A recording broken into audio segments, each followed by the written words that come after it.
Test 4. You will hear a number of different recordings, and you will have to answer questions on what you hear. There will be time for you to read the instructions and questions, and you will have a chance to check your work. All the recordings will be played once only. The test is in 4 sections. At the end of the test, you will be given 10 minutes to transfer your answers to an answer sheet. Now turn to Section 1.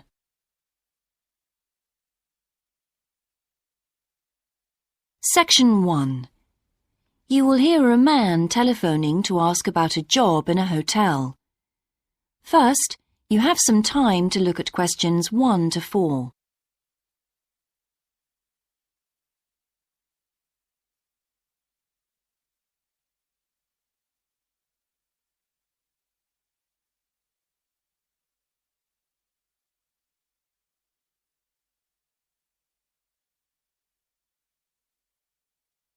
You will see that there is an example that has been done for you. On this occasion only, the conversation relating to this will be played first. Hello, West Bay Hotel. Can I help you? Oh, good morning. I'm ringing about your advertisement in the Evening Gazette. Is that the one for temporary staff? That's right. The advertisement is for temporary staff, so temporary has been written in the space. Now we shall begin. You should answer the questions as you listen, because you will not hear the recording a second time. Listen carefully and answer questions 1 to 4. Hello, West Bay Hotel. Can I help you? Oh, good morning. I'm ringing about your advertisement in the Evening Gazette. Is that the one for temporary staff? That's right. Yes, I'm afraid the person who's dealing with that isn't in today, but I can give you the main details if you like.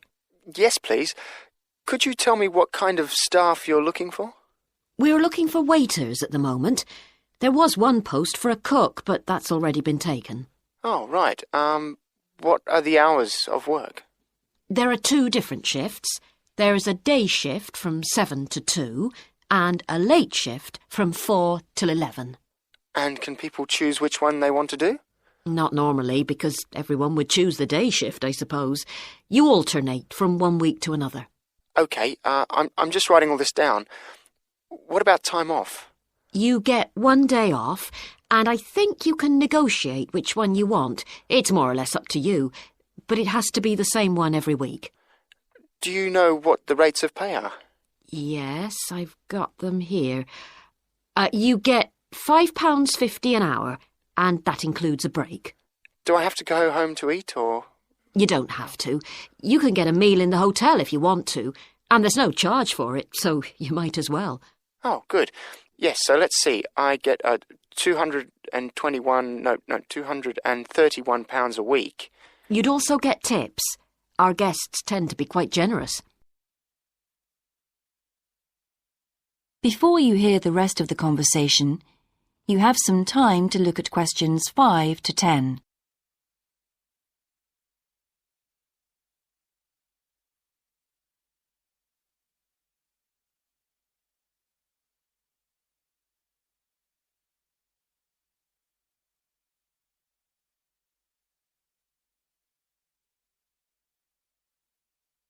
Now listen and answer questions 5 to 10.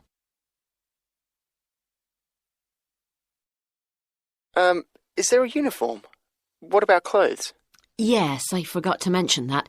You need to wear a white shirt, just a plain one, and dark trousers. You know, not green or anything like that.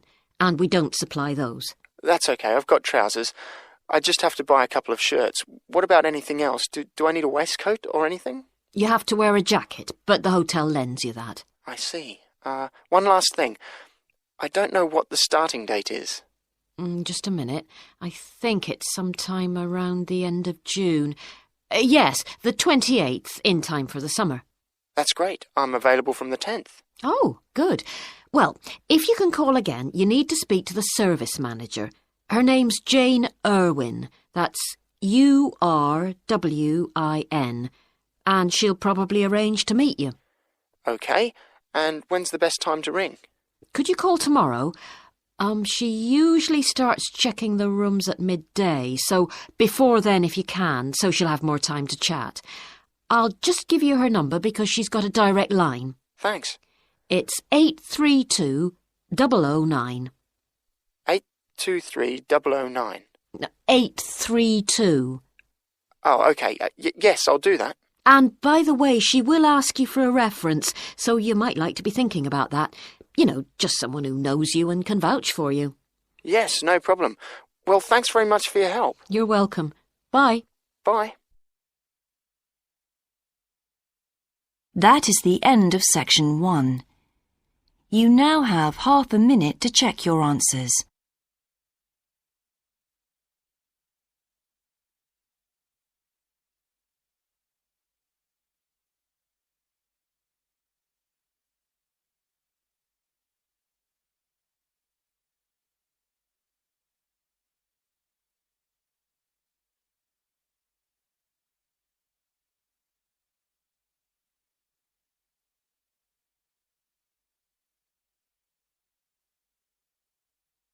Now turn to section 2.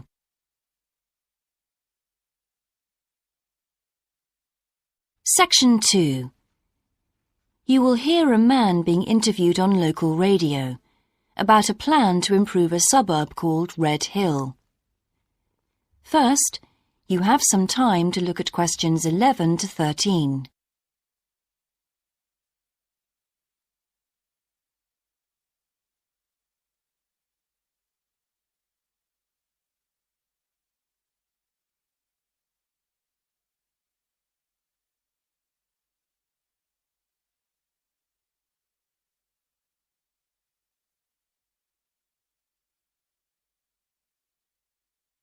Now listen carefully and answer questions 11 to 13. Good morning and welcome again to Your City Today. With me today is Graham Campbell, a councillor from the City Council. He'll be telling us about the plan to improve the fast-growing suburb of Red Hill. Good morning, Graham, and welcome to the show. Good morning, Carol. Now, Graham, I understand that there has been a lot of community consultation for the new plan. Yes, we've tried to address some of the concerns that local groups told us about.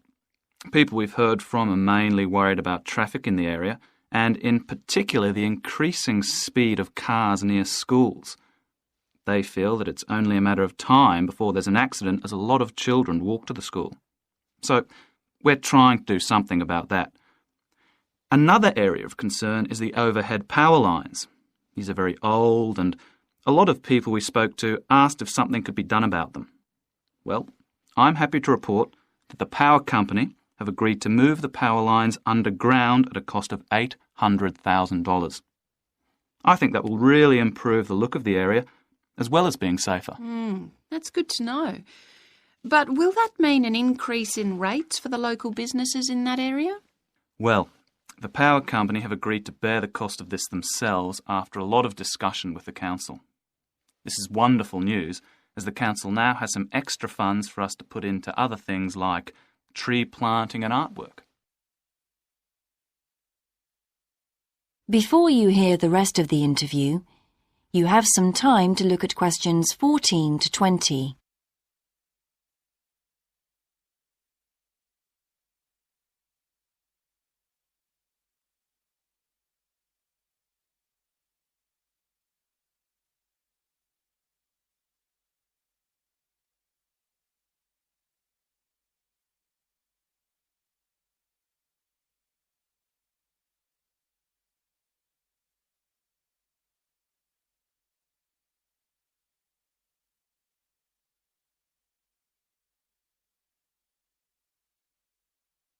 Now listen and answer questions 14 to 20.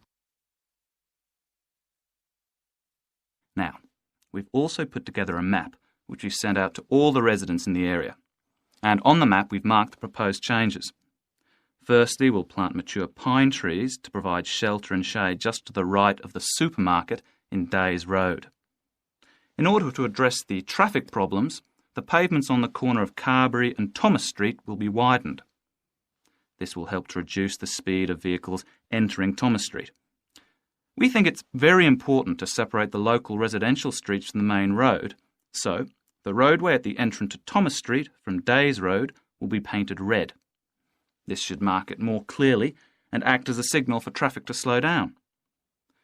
One way of making sure that the pedestrians are safe is to increase signage at the intersections. A Keep Clear sign will be erected at the junction of Evelyn Street and Hill Street to enable traffic to exit at all times. Something we're planning to do to help control the flow of traffic in the area is to install traffic lights halfway down Hill Street where it crosses Days Road. Now, we haven't only thought about the cars and traffic, of course. There's also something for the children. We're going to get school children in the area to research a local story, the life of a local sports hero, perhaps. And an artist will incorporate that story into paintings on the wall of a building on the other side of Hill Street from the supermarket. And finally, we've agreed to build a new children's playground, which will be at the other end of Hill Street, close to the intersection with Carberry Street. Wonderful. Now, what's the next stage? Well, the final plan... That is the end of section 2.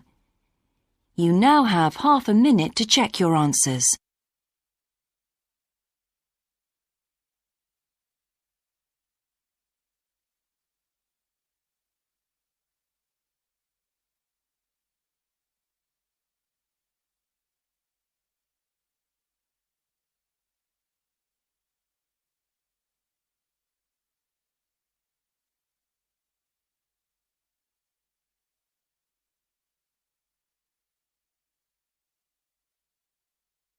Now turn to section 3.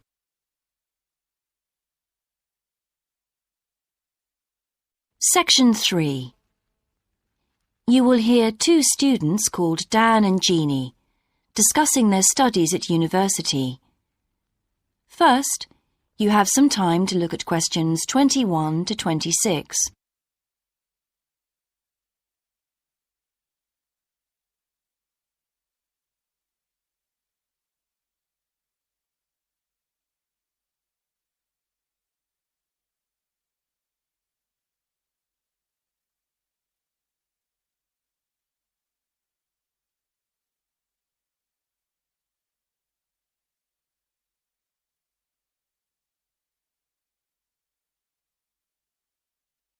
Now listen carefully and answer questions 21 to 26.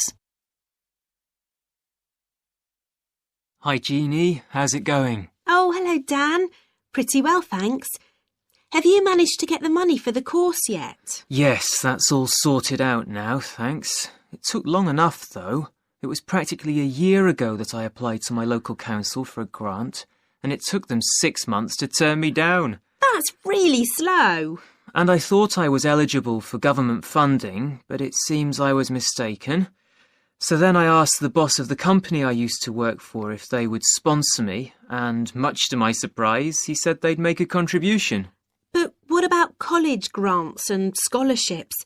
There must be some you could apply for. Yes, there are, but they're all so small that I decided to leave them until I was desperate. And in fact, I didn't need to apply. My parents had been saying that as I already had a job, I ought to support myself through college.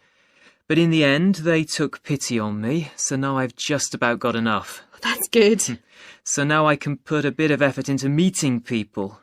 Haven't had time so far. Any suggestions?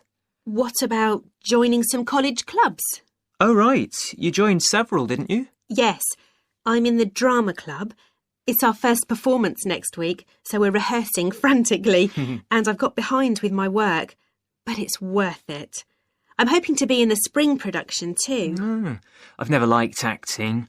Are you doing anything else? I enjoyed singing when I was at school, so I joined a group when I came to college. I don't think the conductor stretches us enough though, so I'll give up after the next concert. And I also joined the debating society. It's fun, But with all the rehearsing I'm doing, something has to go, and I'm afraid that's the one. Do you do any sports? Yes, I'm in one of the hockey teams. I'm not very good, but I'd really miss it if I stopped. I decided to try tennis when I came to college, and I'm finding it pretty tough going. I'm simply not fit enough. Nor me. I think I'll give that a miss. I'm hoping it'll help me to build up my stamina, but it'll probably be a long haul. Good luck. Thanks. How are you finding the course? I wish we had more seminars. What? I'd have thought we had more than enough already. All those people saying clever things that I could never think of. It's quite interesting, but I wonder if I'm clever enough to be doing this course. I find it helpful to listen to the other people. I like the way we're exploring the subject and working towards getting insight into it. How do you get on with your tutor? I don't think I'm on the same wavelength as mine, so I feel I'm not getting anything out of the tutorials. It would be more productive to read a book instead. Oh, mine's very demanding. She gives me lots of feedback and advice, so I've got much better at writing essays. And she's helping me plan my revision for the end-of-year exams. Oh, do tell me, I always struggle with revision.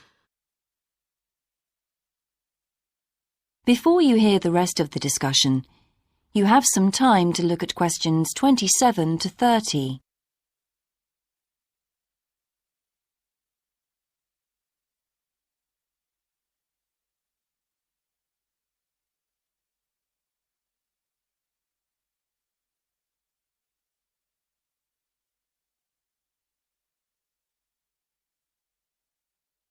Now listen and answer questions 27 to 30. Well, the first thing is to find out exactly what's required in the exams. Would it help to get hold of some past papers? Yes, they'll help to make it clear. Right, I'll do that. Then what? Then you can sort out your revision priorities based on what's most likely to come up. I put these on a card and read them through regularly. Uh-huh. But that isn't enough in itself. You also need a timetable to see how you can fit everything in the time available. Then keep it in front of you while you're studying. I've done that before, but it hasn't helped me. Maybe you need to do something different every day. So if you break down your revision into small tasks and allocate them to specific days, there's more incentive to tackle them. With big topics, you're more likely to put off starting. Good idea. And as I revise each topic, I write a single paragraph about it. Then later I can read it through quickly and it helps fix things in my mind. Oh, that's brilliant. I also write answers to questions for the exam practice. It's hard to make myself do it though. Well, I'll try. Thanks a lot, Jeannie. That's a great help. No problem. See you around. Bye. That is the end of section 3. You now have half a minute to check your answers.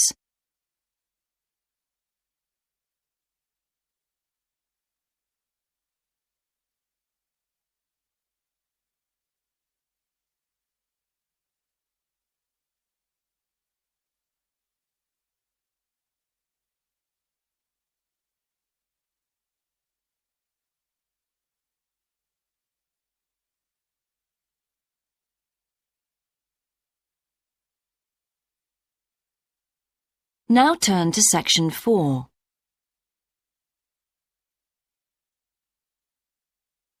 Section 4. You will hear a lecturer giving a talk about Australian rock art to a group of archaeology students. First, you have some time to look at questions 31 to 40.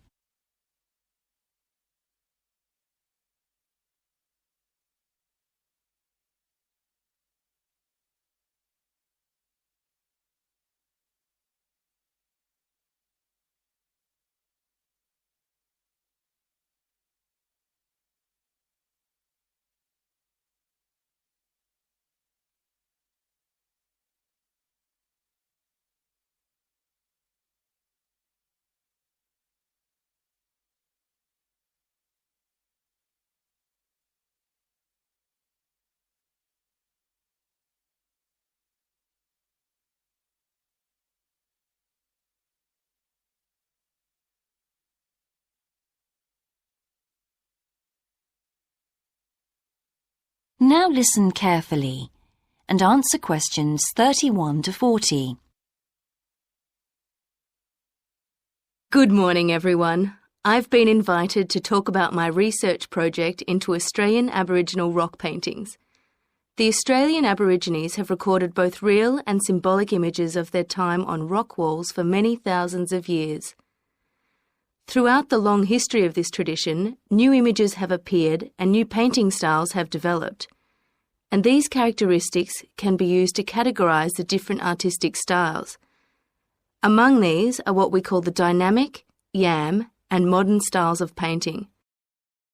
One of the most significant characteristics of the different styles is the way that humans are depicted in the paintings. The more recent paintings show people in static poses, but the first human images to dominate rock art paintings over 8,000 years ago were full of movement. These paintings showed people hunting and cooking food, and so they were given the name dynamic to reflect this energy. It's quite amazing considering they were painted in such a simple stick-like form. In the yam period, there was a movement away from stick figures to a more naturalistic shape. However, they didn't go as far as the modern style, which is known as X-ray because it actually makes a feature of the internal skeleton as well as the organs of animals and humans. The yam style of painting got its name from the fact that it featured much curvier figures that actually resemble the vegetable called a yam, which is similar to a sweet potato. The modern paintings are interesting because they include paintings at the time of the first contact with European settlers. Aborigines managed to convey the idea of the settlers' clothing by simply painting the Europeans without any hands, indicating the habit of standing with their hands in their pockets. Size is another characteristic. The more recent images tend to be life-size or even larger, but the dynamic figures are painted in miniature. Aboriginal rock art also records the environmental changes that occurred over thousands of years.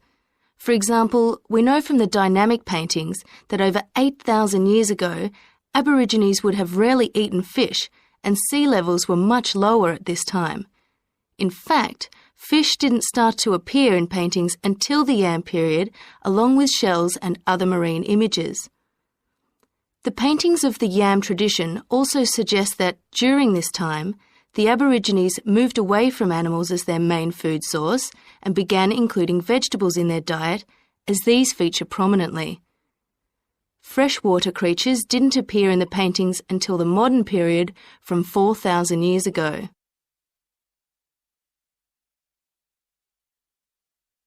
So these paintings have already taught us a lot. But one image that has always intrigued us is known as the rainbow serpent. The rainbow serpent, which is the focus of my most recent project, gets its name from its snake or serpent-like body, and it first appeared in the Yam period 4,000 to 6,000 years ago. Many believe it is a curious mixture of kangaroo, snake and crocodile. But we decided to study the rainbow serpent paintings to see if we could locate the animal that the very first painters based their image on. The Yam period coincided with the end of the last ice age. This brought about tremendous change in the environment, with the sea levels rising and creeping steadily inland. This flooded many familiar land features and also caused a great deal of disruption to traditional patterns of life, hunting in particular. New shores were formed and totally different creatures would have washed up onto the shores. We studied 107 paintings of the rainbow serpent and found that the one creature that matches it most closely was the ribboned pipefish, which is a type of seahorse.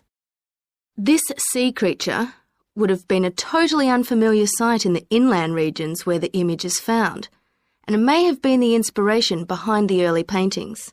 So, at the end of the Ice Age, there would have been enormous changes in animal and plant life.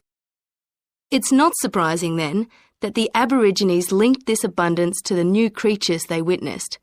Even today, Aborigines see the rainbow serpent as a symbol of creation, which is understandable given the increase in vegetation and the new life forms that featured when the image first appeared. That is the end of section 4. You now have half a minute to check your answers.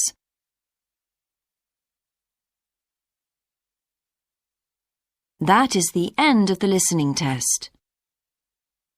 In the IELTS test, you would now have 10 minutes to transfer your answers to the answer sheet.